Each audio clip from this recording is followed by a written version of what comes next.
ಪರಿಸರ ದಿನಾಚರಣೆಯನ್ನು ನಮ್ಮ ಬಾಂಗ್ಲಾ ಹೌಸ್ ಕಿಡ್ಸ್ ಸ್ಕೂಲ್ನಲ್ಲಿ ಆಚರಿಸ್ತಾ ಇದ್ದೀವಿ. ಈ ಆಚರಣೆಗೋಸ್ಕರ ನಮ್ಮ ಬಾಂಗ್ಲಾ ಹೌಸ್ ಕಿಡ್ಸ್ ಶಾಲೆಯ ಕಾರ್ಯದರ್ಶಿಗಳಾದ ವಿರೂಪಾಕ್ಷ ಸರ್ ಅವರು ಬಂದಿದ್ದಾರೆ. ಹಾಗೆ ನಮ್ಮ ಬಾಂಗ್ಲಾ ಹೌಸ್ ಕಿಡ್ಸ್ನ ಡೈರೆಕ್ಟರ್ ಆದ ಡಾಕ್ಟರ್ ಸುನೈ ಗೌಡ ಮತ್ತು ದಿಶಿತಾ ಅವರು ಆಚರಣೆಗೋಸ್ಕರ ಇಲ್ಲಿ ಬಂದಿದ್ದಾರೆ. ಹಾಗೆ ನಮ್ಮ ಮಕ್ಕಳು, ಬಾಂಗ್ಲಾ ಹೌಸ್ ಕಿಡ್ಸ್ನ ಮಕ್ಕಳು ಮತ್ತು ನಮ್ಮ ಸ್ಟಾಫ್ ಎಲ್ಲರೂ ನಾವು ಈ ಅಕಾಡೆಮಿಕ್ ಇಯರ್ನ ಮೊದಲನೆಯ ಫಂಕ್ಷನನ್ನು ನಾವಿಲ್ಲಿ ಆಚರಿಸ್ತಾ ಇದ್ದೀವಿ. ಗಿಡವನ್ನು ಮಕ್ಕಳು ನೆಡೋದ್ರ ಮುಖಾಂತರ.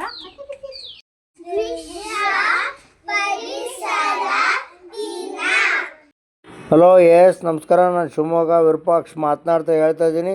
ಶಿವಮೊಗ್ಗದ ಗೋಪಾಳದ ರಂಗನಾಥ ಬಡಾವಣೆಯಲ್ಲಿ ಇವತ್ತಿನ ಸಹ ಬಾಂಗ್ಲಾ ಹೌಸ್ ಕಿಡ್ಸ್ ಶಾಲೆಯಲ್ಲಿ ವಿಶ್ವ ಪರಿಸರ ದಿನದ ಪ್ರಯುಕ್ತ ಇವತ್ತು ಕಾರ್ಯಕ್ರಮವನ್ನು ಹಮ್ಮಿಕೊಂಡಿದ್ದರು. ಅಲ್ಲಿ ಗಿಡ ನೆಡೋಕ್ಕೆ ಅಂತ ಮಕ್ಕಳು ಪೋಷಕರು ಗಿಡವನ್ನೆಲ್ಲ ಕಳಿಸ್ಕೊಟ್ಟಿದ್ರು. ಅದ್ಭುತವಾದಂಥ ಕಾರ್ಯಕ್ರಮ ನಡೆದಿದೆ. ಈ ವಿಡಿಯೋವನ್ನೆಲ್ಲರಿಗೂ ಶೇರ್ ಮಾಡಿ ಅಂತ ಕೇಳ್ಕೊತೀನಿ. ನಮಸ್ಕಾರಗಳು.